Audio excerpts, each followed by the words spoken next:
Good morning. Hemshech Ayin Beis, Volume 3, we're on page 1398. The new paragraph on 1398.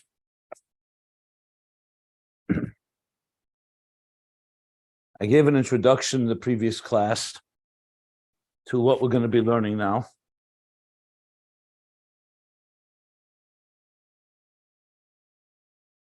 And I want to again just review one of the points I made yesterday, which, as I said, is based on the Maimer of the Alter Rebbe. In my Mori Admur Azok and my Mori Azal, I'm actually looking at it right now. I believe it was posted yesterday on the group. And I wanted to,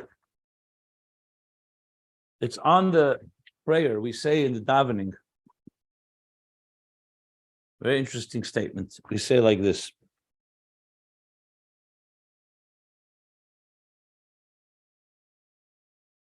It's a nishmas. We're talking about the praises of God. We say, even when our eyes will shine like the sun and the moon, and then the continuing expression is,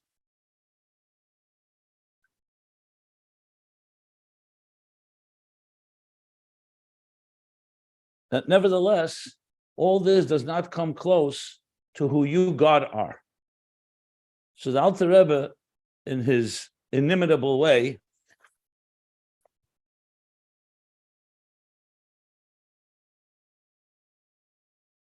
we don't have enough, we're inadequate, and we don't have enough words to praise you. So the Alter Rebbe, in his inimitable way, explains, first of all, what does this mean? That veinenu, our eyes will shine like the sun and the moon. And then what does it mean? That even that, we still, even with that level, we still don't have enough, Ema speaking, to praise you and exalt your greatness. So the Alter Rebbe explains that there are three stages, so to speak, in vision, in eyesight. Is what we have right now. We don't see the spirit, we don't see godliness. And as we discussed, and we will learn more in detail, the eyes require a third-party light, an outside light, sunlight, candlelight, some light in order to be able to see. They can't see in the dark. And they need it constantly, which means the eyes always need that light. As he gave the example that if you move from a dark room to once you have a light in one room and your eyes can see that room, if you move to another room that's dark, it won't help you. You need more light in the next room as well. That's eyesight as we know it. So it says that our eyes will shine like the sun does. The sun has its own light. The sun doesn't need another light. It's created in a way that it gives off light. It's a moyer, it's a luminary. And the same thing with the moon. There's a difference between the sun and the moon, as we learned. But both of them give off light. So the eyes will also give off light. And still, why? Because the eyes will then touch the etzem koyach hariyah, the power of vision. And the power of vision has fundamentally light within it. It's only in the physical terms when the vision comes, the power of vision comes into the physical eye, then it has its limitations. But if we were able to access that internal, called the superconscious power of vision, then the eye fundamentally is a seeing entity. And still, that's still not the highest level. Why? Because God is even higher than that, and that will be the third and highest level of all. So the Rebbe Rashab, in the discussions what he's talking about earlier, and now we're returning to this, is going to elaborate on these three stages without actually saying these three stages. That's why I make a point of it, because you really could only understand it when you look at the original Maimer.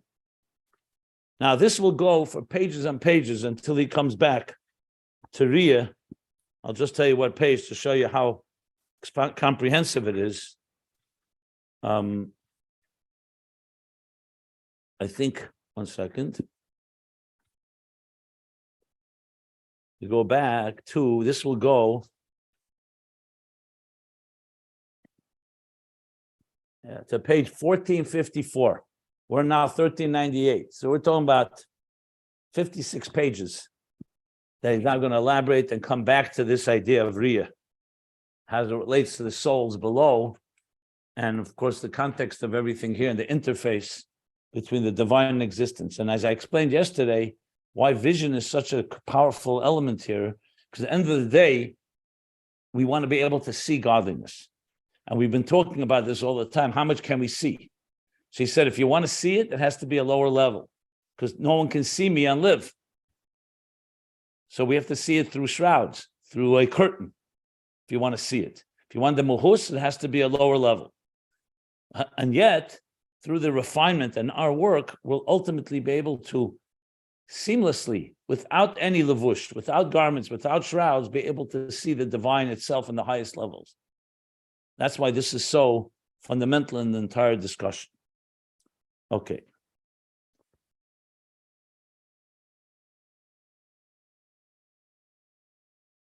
So I'm going to read, before we go into the Ayin Beis, I want to read a few lines from the Alter Rebbe's Maimer. If you want to follow along, you can. It's on Memory Admur Azokim, page 460. It was posted yesterday.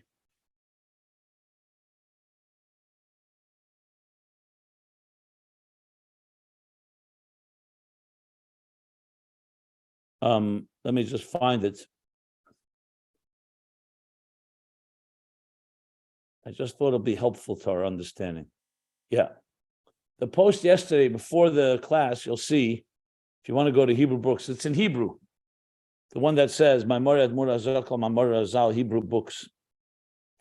Page 460. But I'm going to explain it, so you don't have to follow if you don't want. The Alter Rebbe says like this. Our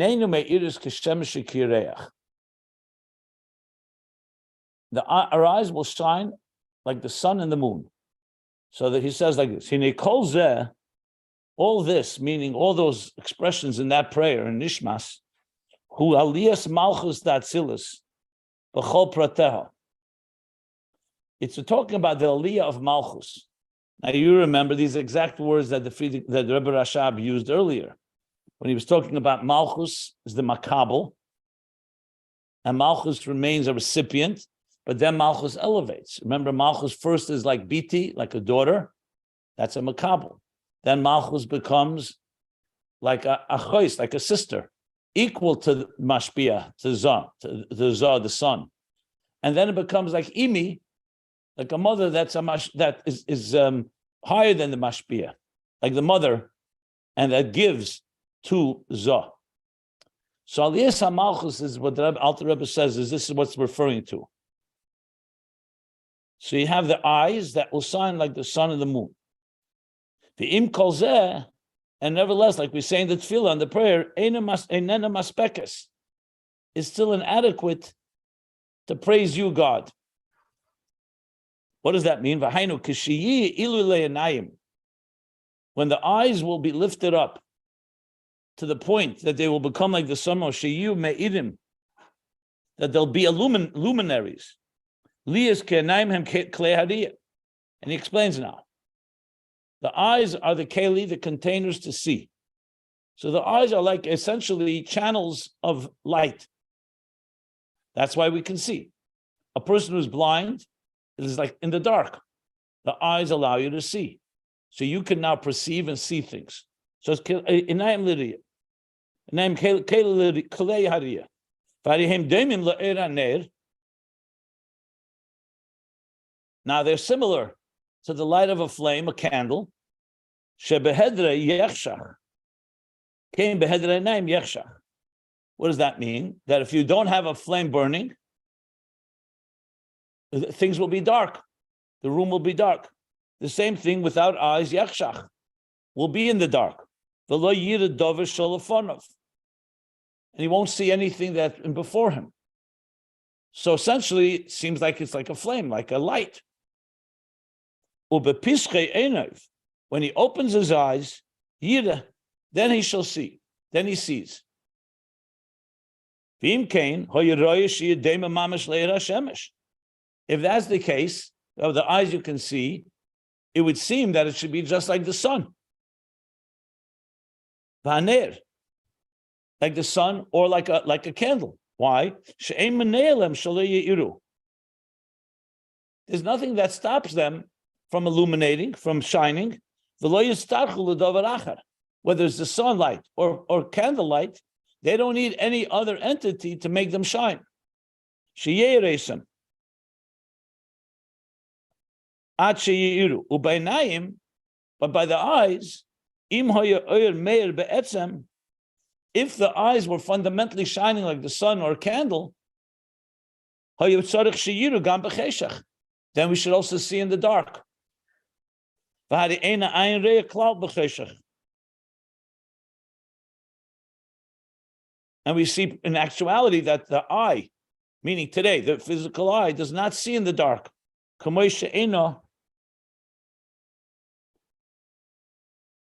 think he means here like as if it's not there. When there's sunlight shining or candlelight in the house,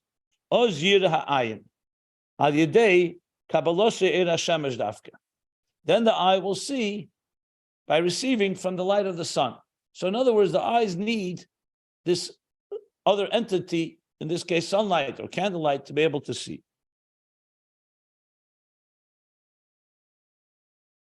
So that's the stage as it is today. Va'inyanhu, the Alter Rebbe continues, Va'inyanhu,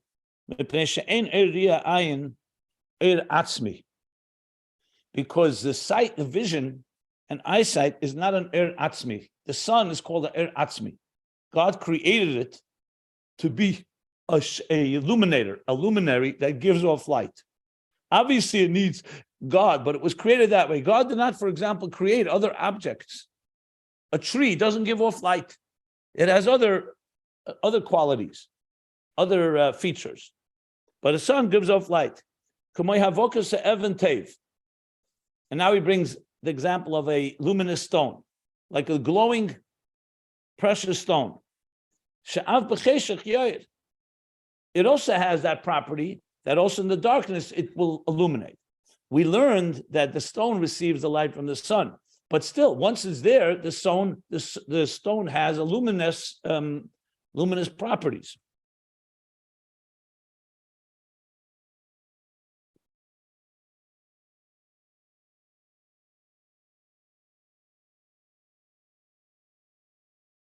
Okay, it's not an atzmi. The eyes are unlike the sun or the luminous stone. They're light that can receive light. For example, you can't see with your nose. You can't see with your ears. Because they're not even a keli la'ir.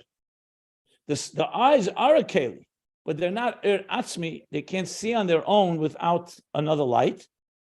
But once there's light, the eyes are definitely a container, a channel. And when it receives that light, the eye itself sees. In other words, the eye has a power to see, but the actual sight in our time, physically right now, it's only possible if there's another light.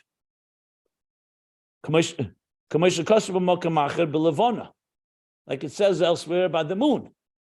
And here he brings the third. So we have the stone, we have the eyesight, and we have now the moon. So now the eyesight has something similar to the moon. That its core light will not shine only if it receives light from the sun. So in that sense, there's a similarity between the moon and the eyes. A luminous stone, he doesn't mention it comes from the sun, but a luminous stone, once it has the light, it glows in the dark. Okay. Being that it's a level of Eira Makabel, and that's the language we've been learning here in Ayin Beis. It's another one, not an Eira Mashpia like the sun. That's a light that is a transmitter. Eira Makabel means it's a light that a receiving light, retractive light. But Lo Eira Mashpia, it's not like Eira Mashpia of a transmitter. Kamoy Ha'isha. And here he gives the example we also learned here in Ayin Beis. It's all going to come together as we learn it soon. Like the wife, like a woman. Sha'av shavlad matzmuse ein meledes bli hashpa'as hazocher that the fetus will not be conceived and born without the seed of the Zocher, the Mashpia, Os Teir Eiroi, and that's when it will shine. In other words, a woman has the power to give birth, but you need a catalyst. You need another force to spark that, to ignite that. And that's the force of the Mashpia. If you only had the Mashpia, it wouldn't work either. So it's like the eye or like the moon.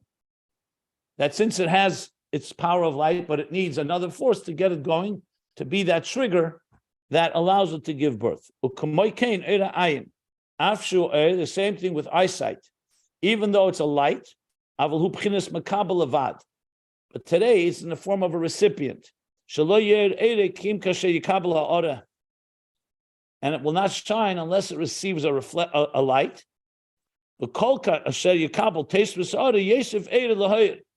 And the brighter it is in the room or in the house or in the environment where the person is, the more he can see.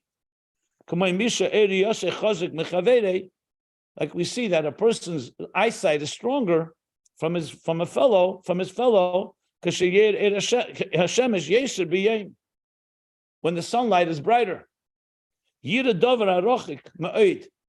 So when it's brighter, it's a brighter light. You could see further. And when the light of the day is not shining as much, he won't see that object from such a distance. Okay,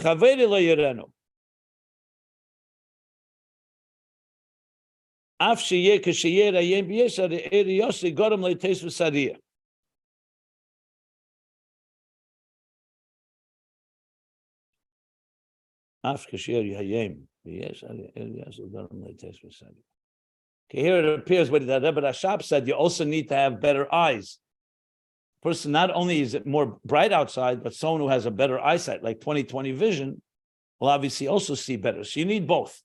You need the eyes to be stronger and you need the light to be stronger. Yeah. So even if he has strong eyesight, when the light is stronger, he sees more. Then the Alter Rebbe continues and he says, and the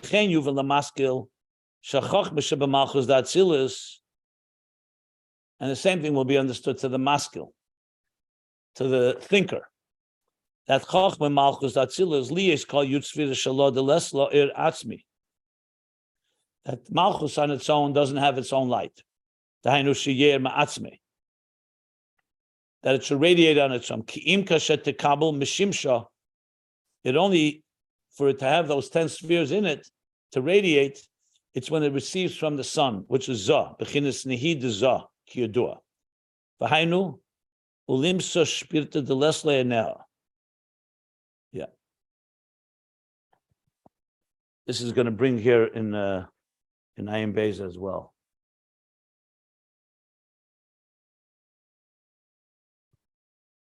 On its own, it does not have the ability to see. And that's why it says by Moshe Shehiriu Hashem Kol Eretz Yisrael Lifnei Moshe. Hashem showed him the entire Israel, land of Israel, before he passed away. Pirish Shehiriu Hashem Dafke. Hashem showed it to him. He couldn't see it on his own. Because he was the eye of the nation. That's what a leader is called, the eye of the community.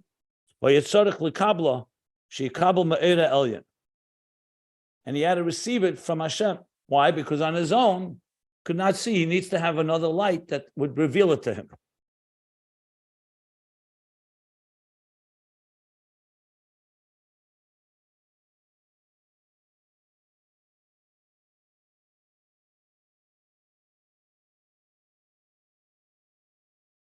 Here he adds another piece, which I'm going to just read because just for the complete picture, he says, but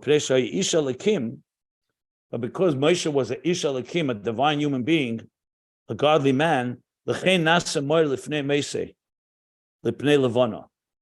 why he was called the light of the sun, and he was called a luminary compared to the light of the face of the moon, Shehu Yeshua. The Gemara says, Pnei Moshe k'pnei Chama, and Pnei Yeshua k'pnei Levana.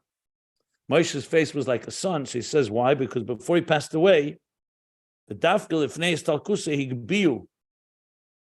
Right before his istalkus, he did go up a level. So till then, he was not on that level. He came to a level. It wouldn't just be eyes that need some other light, but he himself shined. So that's like Veinenu Meiris, that Moshe elevated from one state to another state. And that's what the prayer says, that today the eyes don't shine on their own. They need the light of the sun. They need an outside light. But then they will shine. There'll be a er atzmi, not just a er makabel. Hu nikre moyer, al shem shemeir ma'atzmei bli shum kabol mezulase kanal. It'll radiate on its own. So imagine, where even if you're in a dark room or a dark world, even if there's no sunlight, the eyes themselves will be like beams of light. They will shine on their own. Why? Because Malchus will have now elevated from being a recipient to being an equal to the Shemesh. So it has the same power like the sunlight. The light of the moon will be like the light of the sun.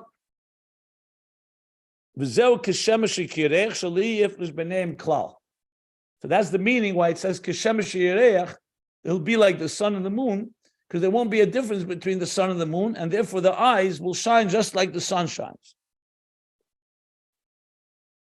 And still,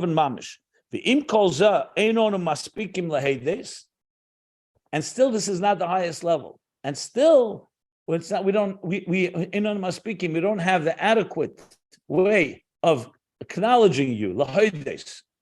Acknowledge you al achas me'elef, even 1 to 1,000. Pirush hamshochas hanes. That now comes a third, a higher level. Meshakasim lefnei oden. Chulei ores el yenik meshu batzmusi is baruch. Yil cholavatcha sherigama moyeru oso v'yotzer era me'eres. At the end of the day, who created the sun? God. So the sun is also not the highest level. It's true the eyes have now become like a sun. They shine on their own.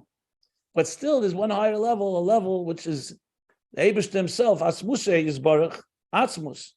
That's even higher than the sun. And that's the level that we reach, even a higher level than even the light, the luminaries. So we have here a level of Er Makabel, a light that needs, the sunlight needs another light. We have the source of light, like the sun, and the eyes will be like that. And then there's a level that creates that level of light in the first place. Later he's going to say, here he doesn't say it, but in the next mimer, he's going to say, I believe that that's the Helam Ha'atzmi, or the level of Helam, that's higher than Gilui, even the Gilui of the sun, and therefore higher even than the revelation of the eye being like sunlight. Yeah, that's in the next mimer. So I'm not going to read right now. I just wanted to go through these things. Let me just see.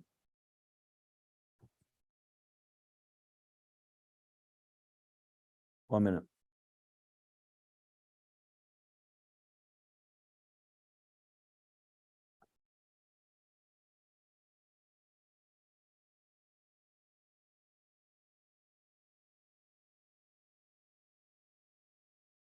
Yeah.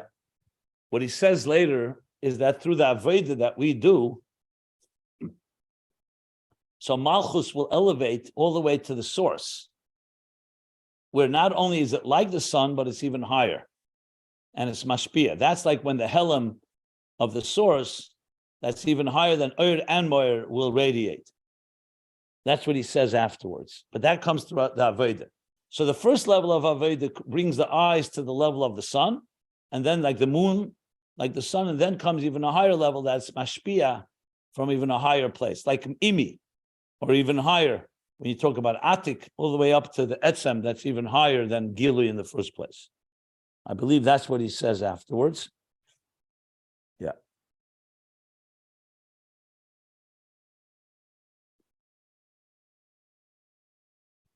Now the Mittler Rebbe has a long mimer that explains this at length. I think it's sufficient to what we've for what I wanted to get across here. Just give me 1 more minute. I want to just see something.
Okay. So, my friends, any questions so far? This is all part of the introduction to start learning what we're going to learn now inside. And I'll begin the new paragraph, page 1398. The pages can be found at ayinbeis.com. So let's go here. Uma'ata tzarich lohavin hamashal de'er hariyah shenishbar le'il. So now we have to understand the example, the third example. The first example, as I just went through the three examples on the Alter Rebbe's Maimah that we just learned together. So the first example is the moon light. The second is the luminous stone. And the third is the eyesight. So now we're going to discuss eyesight. And I think with the Maimah of the Alter Rebbe that we just learned, we'll understand this a lot better. So just to give you again the lay of the land, this whole discussion began on page 1352. It continued on page 1364. And then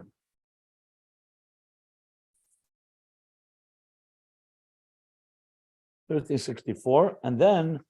page 1386, he went back to the three things that Era Levana, Evan Taven, Era Riyah.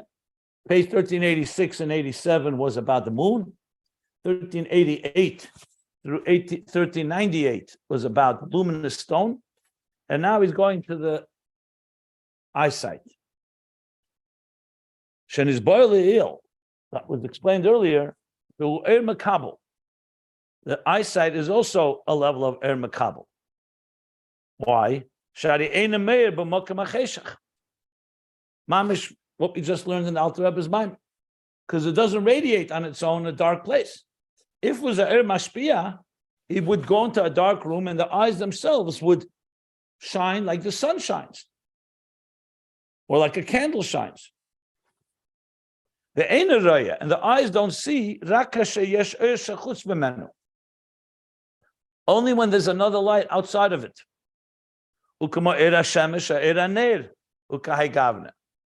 Like the sunlight or the candlelight. It's similar.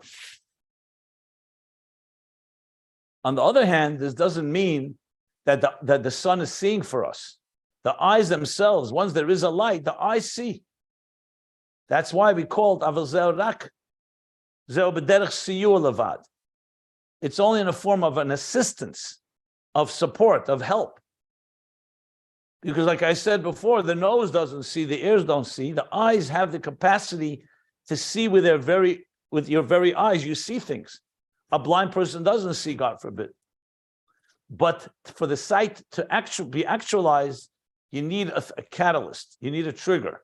You need some outside light for us to be able to see. The eyes themselves do not see without that light.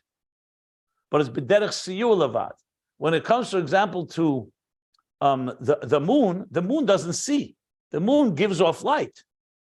For that matter, the sun doesn't also see. They give off light. But the eyes are by nature, he said, are their sphera behidis. They're an entity that has ability to see things. And the best proof of it is that even a blind person, even with the most brilliant sunlight, will not see. He needs eyes.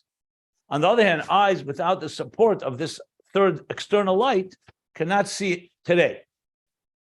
As we learned in Ne'enu Me'idis Keshemesh Yereach, through our Veda, ultimately the eyes will become a level that can see. And then there's the third level, that even that, there's still a third level of the Eibishter that's Etzem, that's higher than that as well, that we just reviewed. But that's going to be relevant as we go further. Right now, let's just talk about but it's only Siyur Levad. V'hainu, this means Sharia, that the eyesight, we see with our own power. It's just that the actualization of the sight is not possible without a light. But once there's light, your eyes are actually seeing something. Your eyes are not, it's not like someone putting on another, like God forbid, a person who's blind and they give him some type of apparatus that allows him to see. That's not his eyes.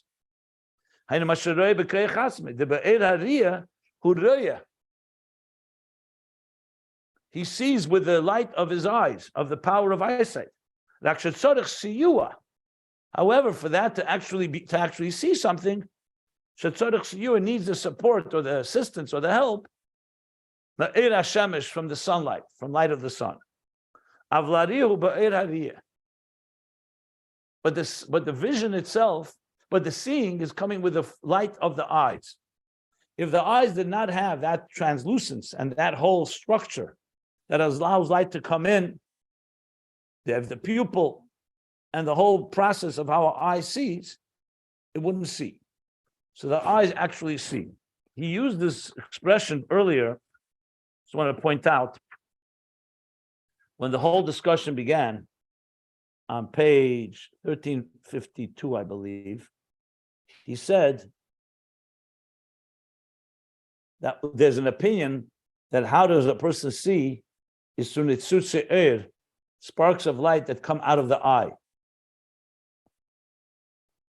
But it's still not an atzmi, because like the sun or the candle or even a luminous stone, because those shine even in the dark and the eyes don't.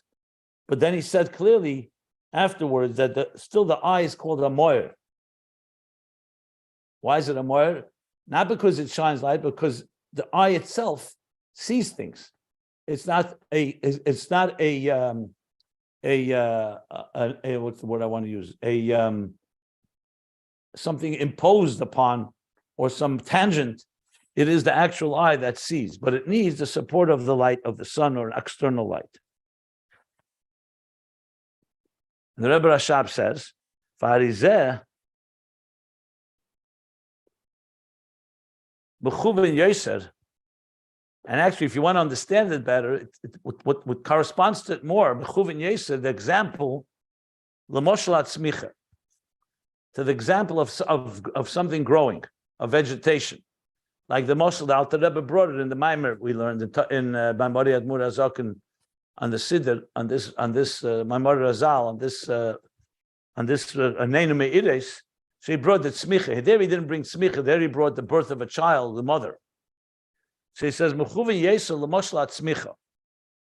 So there's an aspect that the eyesight, as we learned, is compared to the moon, because it needs the sun for it to shine. It's not like the moon, because the moon doesn't see and the eyes actually see. It's also not like the moon, because once the moon shines, it shines in the dark, and the eyes constantly need an external light. So now, he says, what moshel is mechuven? He says, so the example of something that grows. So if you put a seed on the earth, it's not going to grow.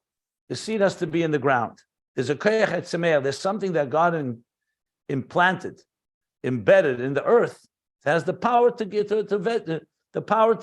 grow vegetation. Like we say, on the third day of creation, Teitze Oretz Desha.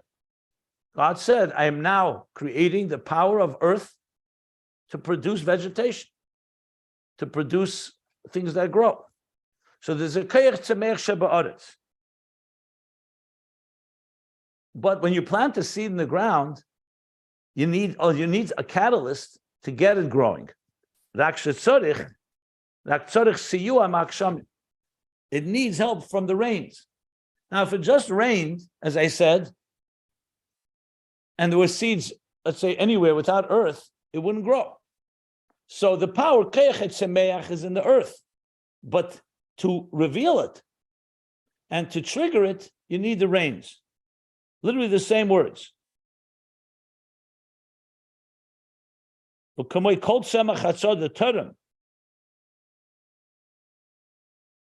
pasuk says in Bereshis, that all the vegetation in the field, before,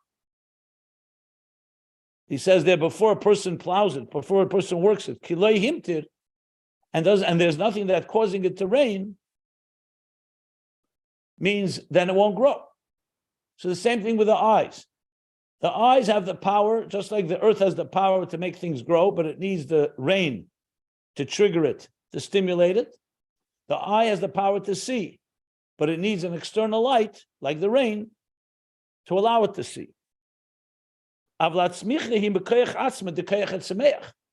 one's going to say that the growth comes from the sky, from the rains. The rains are causing the power of growth in the earth to become activated. And so too is it with eyesight. That what you see is with your own eyes, not with someone else's eyes, not with someone else's light. However, you need light to activate it, to trigger it, to stimulate it. So that's the so-called paradox of eyesight. Now, what does this mean, Lamaila, in Ruchnius? So before I continue, are there any questions? Okay. An example of eyesight above. What is the example? What does this teach us? This is the level of Malchus of Asiya. As we learned earlier, there's Bria Yetzir Asiya, and that corresponds to, we learned, the moon is in Bria, the luminous stone is in Yetzirah, and the eyesight is an example for Asiya. Hainu, Malchus Datzilus, Hamislabeshes b'Malchus Datzilus, Dasiya. They're all referring to Malchus of Atzilus as it manifests in each of these three worlds. It's actually very similar to Basligani, Perikid Gimel, where he says that as well, that Atzilus manifests in Bria, Tzir, and Asiya. So, this was already said earlier, that Malchus Atzilus, Hamislabeshes b'Malchus Dasiya. He said that back, I believe, on page 1350. Where was that? That was on page, where we began. 1 minute. Yeah.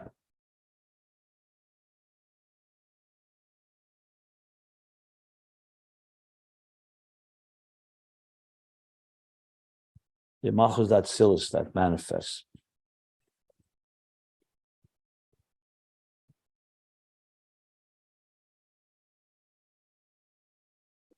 Yeah, he said explicitly on page 1386 on top as well. Okay.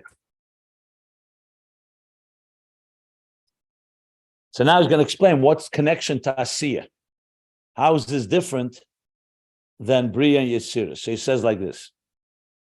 Ukiyadua hefresh, as it's known, the difference between Ria and Shmiya. So there's a fundamental difference than when we see something and when we hear it. The Shmiya tefes davar ruchni. When you hear something, you don't grasp the very physical matter. You can hear sounds coming from somewhere, but as long as you don't see it, you're only hearing the so-called, I'm trying to think of the right word, the energy of it, the sound of it. So Shmiya's tefes davar ruchni. Davar ruchni means the spirit of it.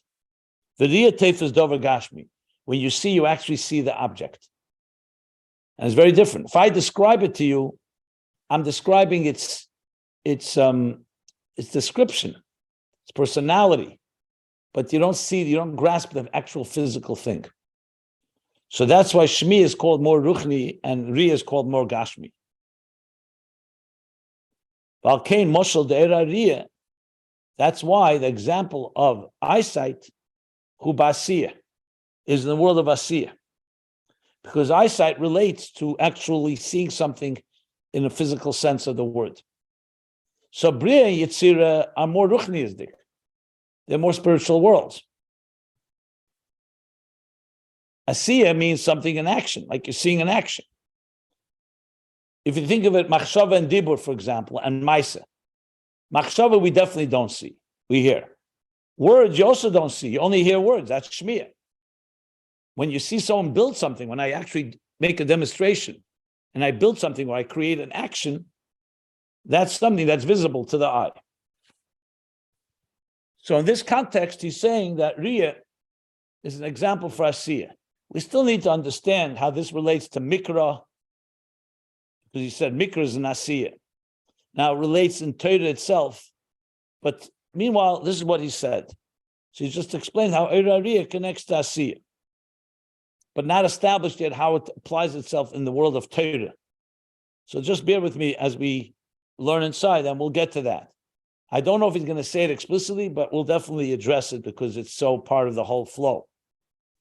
But this brings us back all the way to the beginning of the subject when he said the nirali levayra inyan api mashkos magb inyan eraria.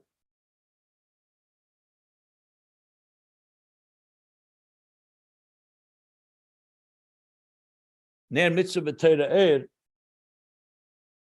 that this was the beginning of the whole understanding of how Torah brings er into this world to the point that we see godliness. So here we're talking about seeing in a very in a very real way. The only thing I will say now that I just mentioned it, I remember, let me go back for a moment. Yeah. On page 1372, when he spoke about Mikra, so he said, even though Mikra, you only have the stories, and the mitzvahs are very brief, without explanation, like in Mishnah and in Talmud, he says, "Mukom mokem nira," and it comes in Ma'aseh b'Poel Mamish. Mikra is all about action, what to do. It doesn't tell you all the reasoning behind it and the whole logic behind it. It says, "Mukom mokem nira b'zagili alakus kenira b'chush." The b'teirav sham nirgish b'zeh alakus. That you feel godliness in Mikra. Mashenkin Braisa Shabasiu, but Mashenkin in Torah Shabbat Peh is basically concealed. So I'm thinking that maybe that's the connection. Mikra is Nasiya, because Mikra brings everything down into action-based. It's rooted in a very high place in Chabad of Atzilus. That's why it comes down only in simple stories. But Sipuri Maisis. It's stories. There's action-based stories of Adam and Chava, Adam and Eve, the Mabul, Avram Avinu, Yitzchak, Yaakov, the story of Mitzrayim, Yitzis Mitzrayim. The mitzvahs is all the Maisa mitzvahs. It just tells you what to do. It doesn't tell you the reasoning behind it. It doesn't tell you the whole spirit behind it. So Mikra manifests in a very Asiyadic way. And now even though he didn't spell it out, but that's how he's associating. That's Riyah. You're not just hearing about it, which is more the inner story, but you're actually seeing it, and therefore also seeing a lakus. The Mikra is also seeing a lakus, even though he says here begashmius, but bottom line is sight is the most tangible way of experiencing something. Why isn't it something as simple? Why isn't it some something? of the explanation of trying to connect it? As I said, I believe this is going to become clear as we learn on, but either way, I have this in mind. As I said before, he hasn't mentioned, even with Mishnah and Yetzirah, after he went into the whole discussion of Bria Yetzirah as Gilui, the Ma'il of Gilui, he's not returned to explain how it's in the context of Mishnah. But we could derive it. So now, he's not explaining how it's connected to Mikra per se, but he's connecting Asiya, and Asiya has this element, like he said here. So the eyes themselves... I'm a middle of speaking. Sorry, I apologize. So, so on one hand, he speaks about us. So Mikra is, I'm sorry, not Mikra. Riyah is an Asiya because you actually see tangibly, which is much more, brings it down in a much more tangible way. Think of it, a world, God forbid, if we weren't able to see things. So we'd be able to hear, we'd be able to experience things, but not have that tangible reality. As I discussed in my introduction yesterday and also earlier today in this class, when we learned the Maimer of the Alter Rebbe, so I explained that ultimately the goal is to see godliness. Today, we only see Gashmis. And that too needs the siyua, the support of an outside light. There will be a stage where the eyes themselves can see, like the sun itself, they themselves will radiate even in the dark. They neinu me'ires, and especially seeing godliness. Like I discussed, Nigla Kved Hashem v'ro kol boso yachdav, ayin b'ayin yiro. There are many, many verses that talk about how we will see godliness. Literally, like today we see Gashmis, then we will see Ruch, we will see spiritual, well, more than Ruch, we'll see godliness. And the very way that's Hisamtus, that resonating truth that only sight can bring, like we spoke about the difference between a witness and a judge. A judge hears testimony and hears the evidence from a witness, but a witness sees it, and that's why it affects. The witness can't be objective, because once you see something, it affects you. in a very different way than when you just hear about it from a distance, even if you hear it well and you understand it well and so on. So this is just establishing that, one second, this is the element of Riyah.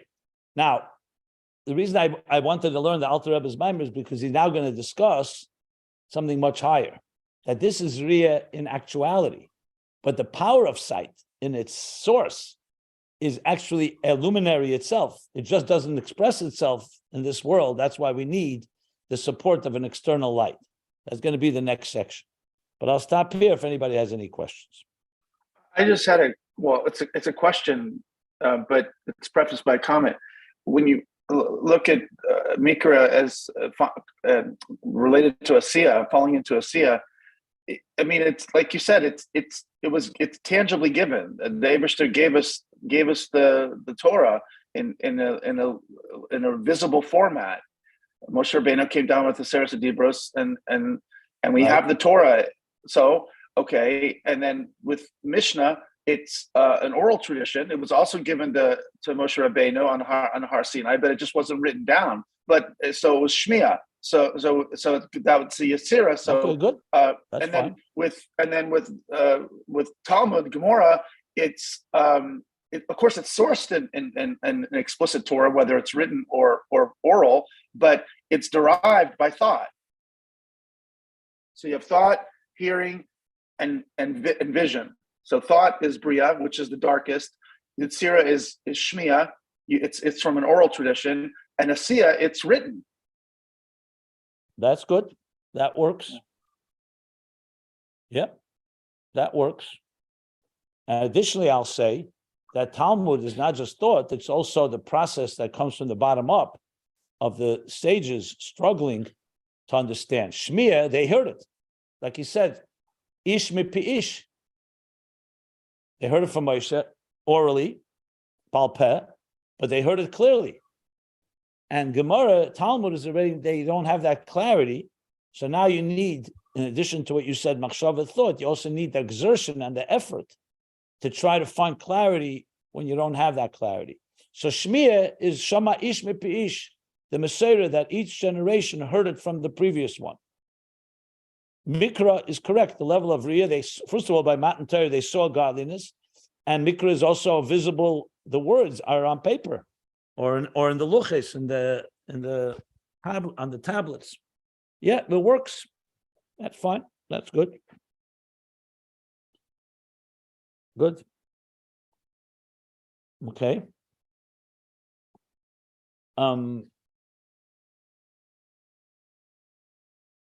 Any other questions or comments?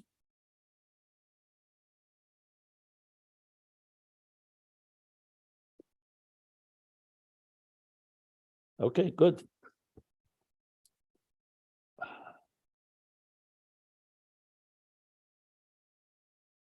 So though Mikra is rooted highest Chabad, Mishnah and Chagas, yeah, that works. And Talmud in Nehi, and then when they come down, then those, okay. Ulahavin zeh, and to understand this, continuing on, third line from the bottom. Yesh lahagdim tchila, one needs to first preface the Mashin is boyer, the il, not the Mashin is boyer. That which was explained, the Eir Hariyah, who Eir Makabel, that eyesight is a refracting or a recipient light, a receiving form of light. Why? Because it's not like Eir Mashpia, the classic Eir Mashpia is the sun. It was created, l'hoyer ala oretz, to radiate. Even the moon, which is also a moyer, but it still needs the sun to activate its light or to reflect the sunlight. But Riyah is of course also Eir Makabel. So that which we said it's Eir Makabel, and here's where the Alter Rebbe's Maimer comes in so critical. He says, Zeo ba'oros Eir Hariyah hamistabish b'klei ha'ayin. That's in the eyesight as it manifests in the eye, in the physical eye, in the klei ha'ayin, which is the eye. That's where it's Eir Makabel. Aval etzem hakoyach hariyah shebenefesh, but the core power of vision in the soul. Remember this. That's the vision as it comes into the eye, the oir and the keli. But if you're able to go back to the oir hariyah, as it is in the soul, the power of the soul to see. Ein b'chinas er makabel. There it's not in the form of a receiving light. There it's a light that shines on its own fundamentally. The only thing is that we need in this world, that remains in etzem hanefesh. You want it to come into a world where you can see with your eyes, and that's where the eyes basically create the Hagbola. They become like a shroud that don't let you see unless you have an external light. So that's v'zeh inyan koyach hariyah shebenefesh. Top of page 1399. The hainu b'chinas oir hameir. This is now a oir hameir, a light that shines. That's an etzem hanefesh. However, today there's a split between etzem hanefesh and the way it's practically. It's like I've explained a number of times. When you talk about the koiches atzmim, or the koiches in etzem hanefesh, how the etzem hanefesh is koiches haklulim be'etzem hanefesh, how the nefesh encompasses faculties, it's always far, far greater than it's actualized. I may be able to throw a stone 100 feet, 200 feet. If I exercise and condition myself, and after time I can throw 500 feet.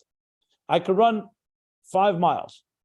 If I condition exercise, the muscles will draw more from the koiches hanefesh, and I'll be able to run 20 miles. But it's still 20 miles. It's still 500 feet.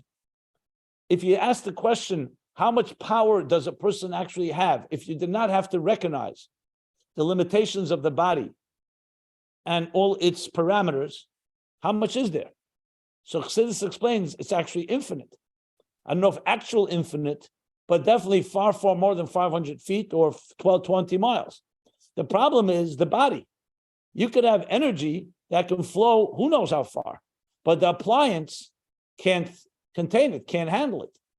You put too much electricity into a light bulb, it'll burst, it'll explode. Same thing with any electrical surge. Take nuclear energy, atomic energy, nuclear energy. So tremendous amounts of power. The problem is sometimes not the power, the problem is the container or the vehicle or the channel through which it's going. So when you go to the source is the nefesh that God created. So how far can a person actually see?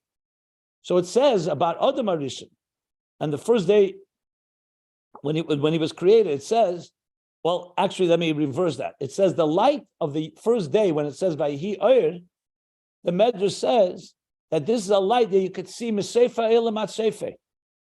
If there was a human being on earth on the first day of creation, this light would allow him to see the entire earth, or entire existence for that matter.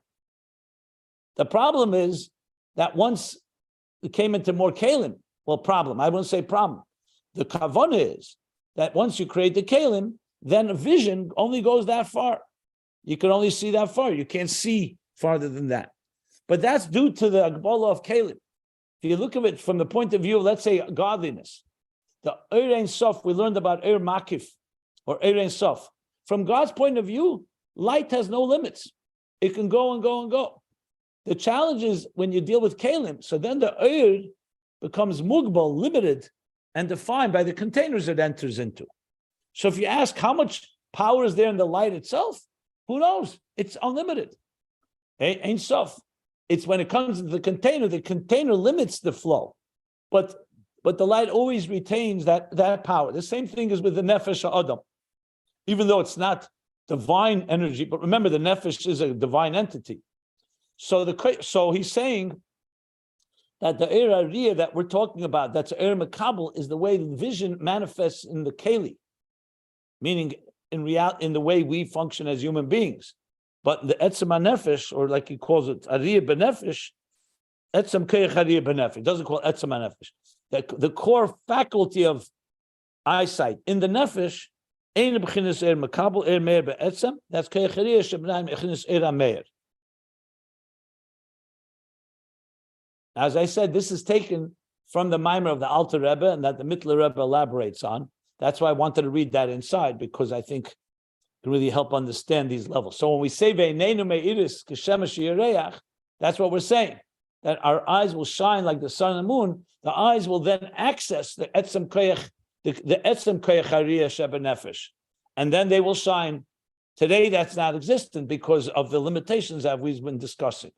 But that's like in general, when we say the soul is confined in the body.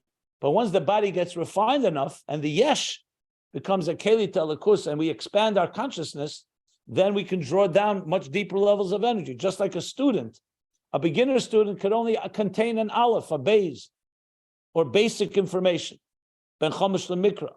But then as we grow, what happens? Our minds expand and we can bring more until 40. You can reach the level of your teacher's mind until you can go beyond that as well. In other words, the work of refining containers actually creates the ability for us to absorb and assimilate and channel and ultimately be totally integrated and fused with the infinite, ultimately the highest levels of light. That's why we could refine our eyes and our whole beings to become luminaries, even though today there's still this schism, this split that we're describing here. Okay. I am going to stop here.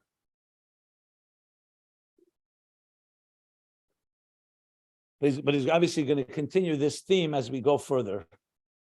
And as I think we see, you could then start seeing a little what mikra is. So mikra, on a surface level, like I said, ben chomesh mikra is only, you see the asiyah of it. But clearly, when you start digging deeper, the riyah, the eyesight within mikra, will ultimately be able to see the highest levels. Except on the ostensibly, especially the way mikra comes into asiyah, we only see the outer dimension, which is limited. That's why when you read mikra alone, without Mishnah and Talmud, you won't see all its depth. But ultimately, there'll be, so that's like mikra, like what you say, the gashness. Okay. So I'm going to stop here, the top line on page 1399. Any other questions? It's really beautiful. You can see where he's headed in terms of the ability to literally see godliness. And it almost gives you tingles because you can see where he's headed, that the eyes can actually behold godliness in a tangible format. And I mean, it really gives you shivers if you think about it, because it at first it seems metaphorical in a sense, but he's saying it's literal, and we have glimpses of it too. Like they say, Moshe Rabbeinu, when he came down from Har Sinai, like his face, shined. And even if you look at tzaddikim, you look at like the essence of the core of their face, and I mean, for those that seem to feel it, their faces shine, they glow. And so when someone's happy, you can say their face glows. When they're downcast, it's withdrawn. The light is withdrawn. We can see this, and I think those are glimmers, if you will, pardon the pun, of I think what he's saying here. It just, to me, it just gives me shivers, because when you just think about it metaphorically, it's beautiful, it's nice, and it's very important. It's nevertheless very important. When you think about it literally, then you're like, wow, if you can really, refine the keli, which is the goof, and through our mitzvahs, through our behavior, etc. Machshava, Maisis, and Dibur. Then ultimately, maybe it's only Belasi Levo when Mashiach comes. Probably that's the only real time we get this. Then you can literally see godliness, like you said, that it will fill the entire earth, and not only that it will fill it, but we'll be able to see it. It just gives you shivers, frankly. Yeah, that's well said. I agree with you. Well, look, as you see from this, that the Rebbe Rashab is coming, when we're getting closer to the end of Ayin Beis, you see he's coming now to the ultimate interface, where we actually, even though we began with a very limited, we live in this world, what do we see? People see Gashmias, that's what they see, physicality. Even that, sometimes Chassidus says we don't even see the physical, we see the Humrius. We see the clip on top of the physical, like the physical as it manifests in crassness and coarseness, the outer shells. But the ultimate goal is to see godliness in a literal way, and Ayin Beis has been a journey of how you get there through all these stages that we've been discussing. It's a process. It's just beautiful. It's unbelievable. I mean, it's I don't know. Well, it's basically unbelievable. like saying, in other words, as you refine yourself and you refine your vision and you refine your perception of things, you ultimately are able to see even the so-called energy within matter. And especially, of course, our goal is the spiritual energy, all the way to the divine energy, to the highest levels. But to the point where you literally, you look at at water or fire or any object, and you start seeing the godliness. That's what it comes down to when we say, that will see you call Yitzur that will see in the product, we'll see the producer. In the art, we'll see the artist. And that is ultimately, and it's our refinement.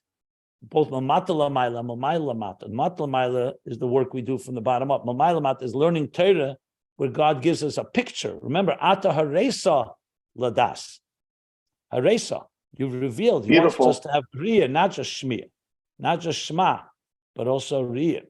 So absolutely, that's ultimately the goal of total fusion between matter and spirit, the matter and energy, and existence and the divine. Yes. Beautiful, beautiful. Yeah.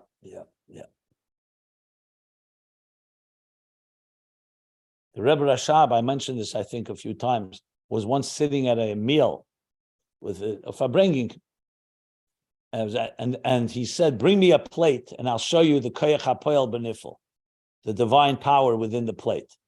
So they brought the plate, and everybody was waiting, anticipation. And then the Rebbe Rashab changed his mind. He said, he's afraid that that people will be megashimit. They'll how do you say megashim? They'll materialize it, make it tangible. Yeah, but it's more than materials. They'll think it's like some type of magic. Magic. They won't understand the trick. Refined divine nature. They'll think is, he said megashim means won't really appreciate the sublime nature of it. It'll become something like almost like a magic trick, where what the plate turns into fire or turns into. It just says megashim. Megashim means when you still think in terms of physicality.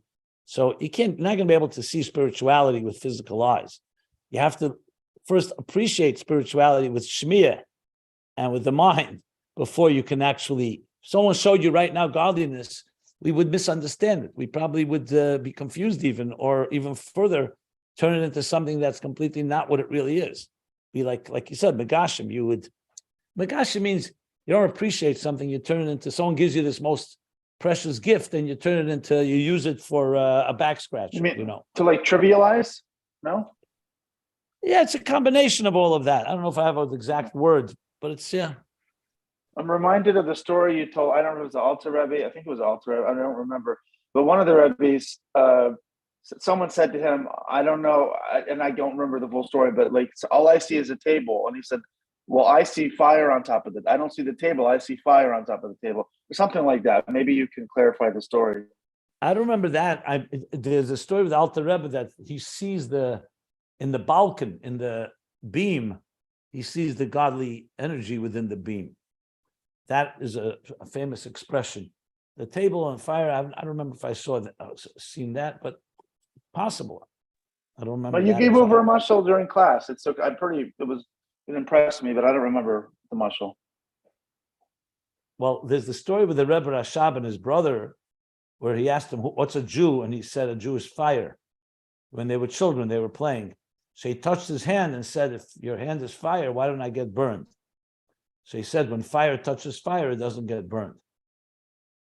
Maybe that's the story of it. Anyway. Okay, so let's stop here.